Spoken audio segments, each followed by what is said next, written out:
आज का हमारा टॉपिक है जितने भी मेजर एग्रोनॉमिक क्रॉप्स हैं उनकी क्रिटिकल स्टेज ऑफ इरिगेशन के बारे में बात करेंगे कि वो इरिगेशन की कौन सी स्टेज है जिस पे पानी लगाना सबसे ज़्यादा ज़रूरी होता है। अगर आपने उस स्टेज पे पानी नहीं लगाया तो आपका पूरा क्रॉप चौपट हो जाएगा।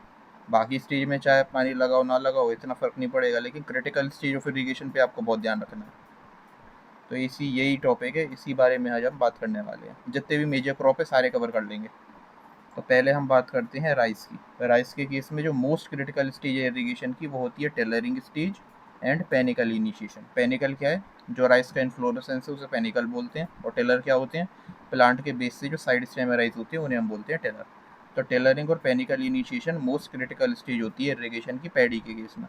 इसके अलावा कुछ और भी स्टेजेस इंपॉर्टेंट है, जैसे बूटिंग स्टेज है, हेडिंग है, फ्लावरिंग है, मिल्किंग स्टेज है, जब आपको कायदे में पानी लगाना चाहिए अगर आपके पास प्रॉपर इरिगेशन की फैसिलिटी है तो। अगर नहीं है तो आप क्रिटिकल स्टेज ऑफ इरिगेशन पे बस ध्यान रखो, जो कि होती है पैडी के केस में tailoring and panicle initiation.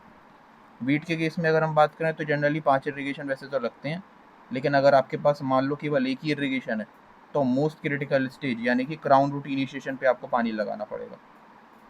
Crown root initiation यानी कि CRI स्टेज जो है सोइंग के 21 दिन बाद आती है, 21 डेज आफ्टर सोइंग।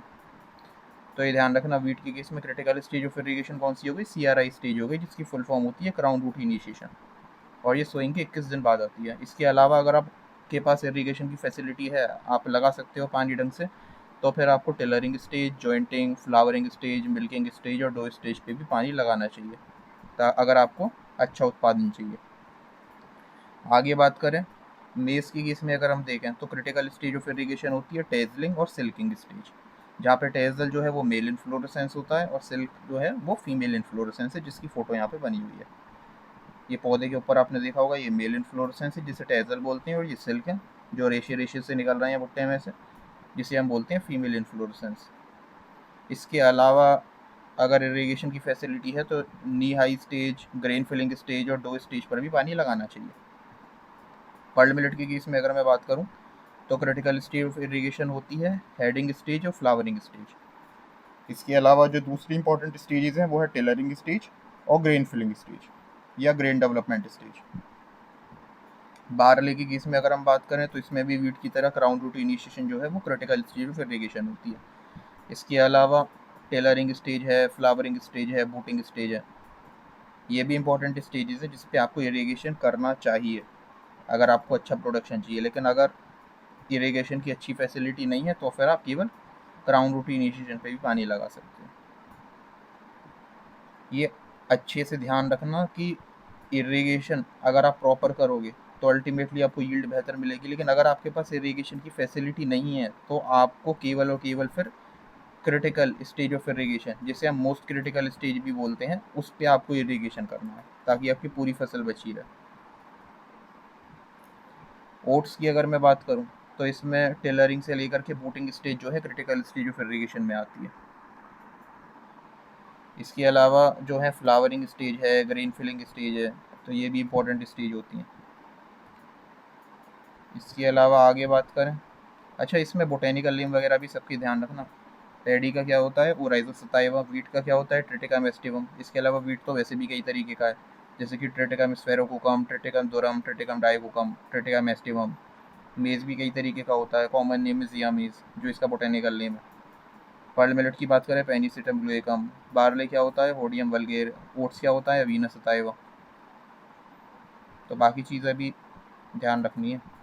चिकपी में अगर हम बात करें तो क्रिटिकल स्टेज ऑफ इरिगेशन क्या है? Pre flowering and pot development, यानी कि फ्लावरिंग से पहले और जब फली तैयार हो रही होंगी तब। और ये चीज़ ज़्यादातर जो लेग्यूम क्रॉप्स है उसमें आपको देखने को मिलेगी कि फ्लावरिंग और पॉट डेवलपमेंट के टाइम पे पानी लगाना बहुत ज़रूरी है। इसके अलावा वेजिटेटिव ग्रोथ जब चल रही होगी तब आपको जो है हल्का इरिगेशन करना है।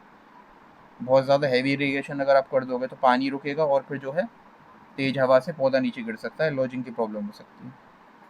मूंग बीन की अगर हम बात करें तो इसमें भी फ्लावरिंग एंड पॉट डेवलपमेंट के टाइम पे पानी लगाना ज़रूरी है, क्रिटिकल स्टेज ऑफ इरिगेशन है ये। इसके अलावा अर्ली वेजिटेटिव स्टेज में मॉइस्चर बना के रखिए। लेंटिल यानी कि मसूर में अगर हम बात करें तो फ्लावरिंग एंड पॉट फिलिंग जो है क्रिटिकल स्टेज है इरिगेशन की। इसके अलावा पानी ब्रांचिंग स्टेज में भी लगाना चाहिए। अरहर की अगर मैं बात करूँ तो फ्लावर इनिशिएशन और pot development critical stage of irrigation है। इसके अलावा ब्रांचिंग स्टेज में भी पानी लगा सकते हो आप। मटर की अगर हम बात करें तो flowering and early pot formation stage इसकी क्रिटिकल स्टेज ऑफ इरिगेशन होती है, और बाकी इरिगेशन आपका अर्ली ब्रांचिंग या वेजिटेटिव स्टेज में भी ऑप्टिमम होना चाहिए। उड़द की अगर हम बात करें तो flowering and pot filling critical stage of irrigation है। इसके अलावा इरिगेशन के लिए शुरुआत में वेजिटेटिव फेज में ऑप्टिमम मॉइस्चर ज़रूरी है। चिकपी का बोटेनिकल नेम क्या है? साइसर एरिटियम, साइसर काबुलियम। साइसर एरिटियम आपका काला चना होता है और छोले होते हैं साइसर काबुलियम।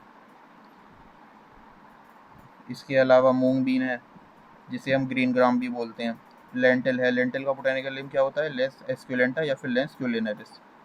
अरहर है, मटर है, पाइसम सताइवम। मटर भी दो तरीके की होती है, फील्ड पी, गार्डन पी। जैसे पाइसम सताइवम की वैरायटी हॉटेंस और एक पाइसम सताइवम की वैरायटी आर्वेंस। जो पाइसम सताइवम की वैरायटी हॉटेंस है वो है गार्डन पी, और जो पाइसम सताइवम की वैरायटी आर्वेंस है वो है फील्ड पी। इसके अलावा स्वीट पी भी होती है, लथाइरस ओडोरेटस, और ऑर्नामेंटल पी भी होती है। आगे बात करते हैं। खैर काओ पी में अगर मैं बात करूँ तो काओ पी में क्रिटिकल स्टेज ऑफ इरिगेशन क्या है? फ्लावरिंग एंड पॉड एलोंगेशन या pod filling stage. Legume crops में फ्लावरिंग के टाइम पर, फ्लावरिंग से पहले और जब पॉड डेवलपमेंट स्टार्ट हुआ है तब आपको पानी ज़रूर लगाना है, वो क्रिटिकल स्टेज ऑफ इरिगेशन है। इसके अलावा अर्ली वेजिटेटिव ग्रोथ में भी इम्पोर्टेंट है पानी लगाना, आपको ऑप्टिमम मॉइस्चर रखना है। Irrigation critical stage of irrigation पर ज़रूर आपको करना है और ऑप्टिमम मॉइस्चर रखना है। और बाकी जो स्टेजेस हैं जैसे यहाँ पे लिखी हुई हैं राइट में, तो इनमें आपको मिट्टी में ऑप्टिमम मॉइस्चर बना रहना चाहिए। सोयाबीन की अगर हम बात करें तो इसमें भी फ्लावरिंग, पॉट फिलिंग और pot setting stage critical stage में आ जाएगा। इसके अलावा स्प्राउटिंग, सीडलिंग एस्टेब्लिशमेंट, इसमें भी आपको पानी का ध्यान रखना है। ग्राउंडनट में अगर मैं बात करूँ तो पैगिंग टू पॉट फॉर्मेशन, यानी कि पैगिंग से लेकर के पॉट फॉर्मेशन तक भी ये जितना भी टाइम है ये पूरा का पूरा क्रिटिकल स्टेज ऑफ इरिगेशन में आएगा। पैगिंग का क्या मतलब होता है? Insertion of peg within the soil. और पैग क्या होता है? Fertilised ovule. जो ओव्यूल है अपने फर्टिलाइजेशन के बाद में मिट्टी के अंदर चला जाता है, उसके बाद मूंगफली बननी शुरू होती है, यानी कि पॉट डेवलपमेंट फिर स्टार्ट होता है जिसे हम, और ये जो इंसर्शन होता है ओव्यूल का, फर्टिलाइज्ड ओव्यूल का विद इन द सॉइल, जिसे हम पैग बोल रहे हैं, insertion of peg within the soil is known as pegging. ठीक है। अच्छा, मूंगफली में एक चीज़ और बहुत इंपॉर्टेंट है, कई बार क्या होता है दाना नहीं बनता, दाना नहीं बनता तो पॉप की साउंड आती है। तो इसका रीज़न क्या है? कैल्शियम की कमी। इसको पूरा करने के लिए क्या करते हैं? जिप्सम अप्लाई करते हैं। तो पैगिंग से लेकर के पॉट डेवलपमेंट जो है वो ग्राउंडनट के केस में क्रिटिकल स्टेज ऑफ इरिगेशन है। इसके अलावा फ्लावरिंग और पॉट डेवलपमेंट भी इम्पोर्टेंट स्टेज है। सरसों के केस में अगर हम बात करें तो रोजेट से लेकर के फ्लावरिंग से पहले का टाइम। इसके अलावा पॉड एलोंगेशन भी इम्पोर्टेंट है अगर आप पानी लगा सकते हो तो। सनफ्लावर में अगर मैं बात करूँ तो बड इनिशिएशन या बटन स्टेज जो है इसकी क्रिटिकल स्टेज ऑफ इरिगेशन होती है। इसके अलावा फ्लावरिंग और जब सीड फिलिंग स्टेज चल रही होगी तो भी पानी लगाना ज़रूरी है। शुगर केन के केस में फॉर्मेटिव स्टेज जो कि लगभग सोइंग के 60 से 130 दिन बाद आती है, ये इंपॉर्टेंट स्टेज है, इरिगेशन की क्रिटिकल स्टेज है ये। इसके अलावा जर्मिनेशन, ग्रैंड ग्रोथ फेज और जब मैच्योरिटी पर आएगा। बस ये है, हार्वेस्टिंग से पहले शुगर केन के केस में आपको पानी जो है वो थोड़ा कम आपको रखना होगा, यानी कि मिट्टी में बस हल्का सा मॉइस्चर मेंटेन रहे। और हार्वेस्टिंग के टाइम पर शुगर केन के केस में जो टेम्परेचर है वो भी आपको थोड़ा कम होना चाहिए। आगे हम बात करें, अच्छा काउपी का बोटेनिकल नेम क्या होता है? विग्नान गुइकुलाटा, है ना। सोयाबीन का बोटेनिकल नेम क्या है? Glycine max. ग्राउंडनट का क्या है? एरेकिस हाइपोगिया। ये भी दो तरीके की है ग्राउंडनट, एरेकिस हाइपोगिया की वैरायटी प्रोकम्बेंस और एरेकिस हाइपोगिया की वैरायटी फेस्टिजिएट। इसके अलावा एक है ब्रेसिका स्पीसीज जिसे हम मस्टर्ड बोलते हैं, कई तरीके का मस्टर्ड होता है। इसके अलावा ये आ जाता है सनफ्लावर जिसे हम बोलते हैं हेलियंथस एनस। इसके अलावा एक ये है शुगर के सैक्रम स्पीसीज, इसमें भी कई सारे आते हैं। आगे बात करते हैं। कॉटन में अगर मैं बात करूँ तो इसमें क्रिटिकल स्टेज होती है फ्लावरिंग एंड बॉल डेवलपमेंट। इसके अलावा जब बड डेवलपमेंट चल रही होगी जिसे हम स्क्वायर फॉर्मेशन भी बोल रहे हैं तो भी पानी लगाना इंपॉर्टेंट है। जैसे यहाँ पे आपको एक कॉटन की बड देख रही है, इसी को हम बोलते हैं स्क्वायर फॉर्मेशन। आलू के केस में बात करें तो जब ट्यूबराइजेशन चल रहा होगा, stone initiation, stolon stolon initiation और tuberisation critical stage of irrigation है आलू की। इसके अलावा ट्यूबर का जब साइज़ बढ़ेगा, ट्यूबर बल्किंग फेज, तो हल्की इरीगेशन की ज़रूरत होती है। तंबाकू की केस में अगर आप देखें तो टॉपिंग से लेकर के हार्वेस्टिंग तक की जो स्टेजेस हैं, ये पूरा टाइम आपका क्रिटिकल स्टेज ऑफ इरीगेशन का होता है। इसके अलावा ट्रांसप्लांटिंग, एस्टेब्लिशमेंट या नी हाई स्टेज जो है, इसमें भी पानी यानी कि ऑप्टिमम मॉइस्चर मिट्टी में मेंटेन रखना ज़रूरी है। स्वीट पोटैटो की अगर हम बात करें, शकरकंदी की, तो ट्यूबर इनिशिएशन और ट्यूबर बल्किंग इसकी क्रिटिकल स्टेज ऑफ इरीगेशन होती है। इसके अलावा वाइन डेवलपमेंट स्टेज जो है, उसमें भी मॉइस्चर आपको ऑप्टिमम रखना है मिट्टी में। कसावा यानी कि टेपियोका, जिसे हम बोलते हैं मैनीहॉट एस्क्वेलेंटा, जिससे साबुदाना बनता है, इसमें जो रूट ट्यूबर इनिशिएशन है, जो सोइंग के लगभग, जो आपको लगाने के पौधे को लगाने के लगभग 2 से 3 महीने बाद आपको देखने को मिलेगा, तो इसमें ये क्रिटिकल स्टेज ऑफ इरीगेशन होता है। इसके अलावा जो रेगुलर इंटरवल पर आपको वेजिटेटिव ग्रोथ में पानी को चेक करते रहना ज़रूरी है। याद रखना, पानी तभी लगाना जब मिट्टी ऊपर की आपको ड्राई दिखे। अगर मान लो आपसे कह दिया जाता है कि भाई, जैसे कि बुक में लिखा रहता है कि भाई इतने टाइम बाद, सोइंग के इतने दिन बाद ये स्टेज आएगी, फिर आपको पानी लगाना है। अब जैसे कि हम वीट में ही अगर एग्जांपल ले लें, क्राउन रूट इनिशिएशन को अगर हम एग्जांपल के तौर पे देखें कि सोइंग के 21 दिन बाद आती है। अब आपने रट लिया कि भाई क्राउन रूट इनिशिएशन एक क्रिटिकल स्टेज ऑफ इरीगेशन है और स्विंग के 21 दिन बाद आएगी, ठीक है। अब 21 दिन बाद आप ज़बरदस्ती पानी लगा रहे हो, जबकि मिट्टी में मान लो ऑप्टिमम मॉइस्चर है, या मान लो बारिश हो गई, तो ये ध्यान रखना, पानी हमेशा तभी लगाना है जब मिट्टी ऊपर से ड्राई दिखे। ज़बरदस्ती अगर आप इरीगेशन करोगे तो फिर वाटर लॉगिंग की प्रॉब्लम आएगी, और फिर पौधा जो है आपका, वो पूरी तरीके से आपकी फसल ख़राब हो सकती है। तो ये ध्यान रखना है। बुक में बस ये मेंशन रहता है कि एक आइडियली आपका टाइम ये है, बाकी आप थोड़ा सा क्लाइमेट के हिसाब से इसको देख सकते हो कि इरीगेशन आपको एग्जैक्टली करना है या नहीं करना। आगे बात करें तो तंबाकू में हमने देखा कि टॉपिंग से लेकर के हार्वेस्टिंग का जो टाइम है, पूरा का पूरा क्रिटिकल स्टेज ऑफ इरीगेशन का रहता है। इसके अलावा ट्रांसप्लांटिंग, एस्टेब्लिशमेंट और नी हाई स्टेज में भी पानी ऑप्टिमम होना चाहिए मिट्टी में। स्वीट पोटैटो में हमने देख लिया ट्यूबर इनिशिएशन और ट्यूबर बल्किंग, ये क्रिटिकल स्टेज ऑफ इरीगेशन में आ जाएगा। इसके अलावा वाइन डेवलपमेंट स्टेज के दौरान भी आपको पानी मेंटेन करके रखना है ऑप्टिमम मिट्टी में। कसावा, टेपियोका, जिसे हम मैनीहॉट एक्सक्यूलेंटा बोल रहे हैं, इसमें ट्यूबर इनिशिएशन, जो कि आपको शुरुआत के 2 से 3 महीने में देखने को मिलेगा, क्रिटिकल स्टेज ऑफ इरीगेशन है। और वेजिटेटिव ग्रोथ के दौरान रेगुलर इंटरवल पर आपको पानी चेक करते रहना है, या इरीगेशन आपको करते रहना है।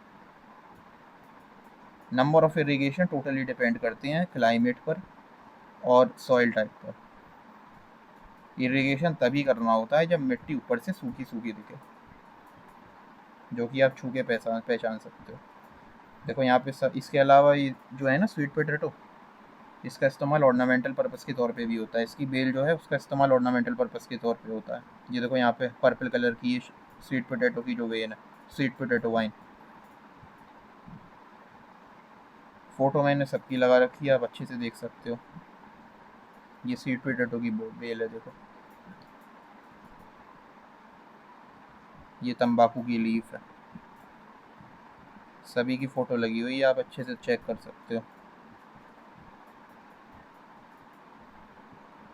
ये सोयाबीन की फली है, हार्वेस्टिंग करते टाइम पे इस तरीके से पूरी की पूरी फली सूख जाती है। ये काउपी का फ्लावर है। ये सरसों की फली को अगर आप अंदर से देखोगे तो इस तरीके की आपको ब्राउनिश ब्लैक कलर की सीड्स मिलेंगे। ये सनफ्लावर की केस में उसका जो बड है वो है ये। इसके अलावा ये देखो, पैक का insertion with in the soil हो रहा है, इसे हम बोलते हैं पैगिंग। और ये जो वाइट वाइट आप देख रहे हो, ये क्या है? ये फर्टिलाइज्ड ओव्यूल है जो मिट्टी के अंदर जा रहे हैं। अच्छा, ये जो पैगिंग की स्टेज होती है, इसमें बिल्कुल भी कोई भी इंटरकल्चर ऑपरेशन, जब पैगिंग स्टार्ट होती है तो उसके बाद आपको कोई भी इंटरकल्चर ऑपरेशन नहीं करना, मिट्टी चढ़ाने वगैरह जैसा काम, क्योंकि फिर पैक डैमेज हो सकते हो। अगर पैक डैमेज हुआ, यानी कि फर्टिलाइज्ड ओव्यूल डैमेज हुआ जो मिट्टी के अंदर जा रहा है, तो फिर आपका जो यील्ड है वो अल्टीमेटली कम हो जाएगी। इसके अलावा आगे देखें तो यहाँ पे ये लेंटिल है। इसके अलावा ये आप देखोगे, ये क्या है? उड़द। ये आप देखोगे, ये मूंग है। और आगे देखें, ये मटर है, ये अरहर है, ये देखो। अरहर के अलावा ये मूंग है इधर, मूंग के अलावा इधर आपको दिख रहा होगा चिकपी है, ये वीट की बाली है, ये बारले की बाली है, ये ओट है, ओट का बोटेनिकल नेम अवीना सताएगा। बाकी ये तो पूरा कंप्लीट हो गया।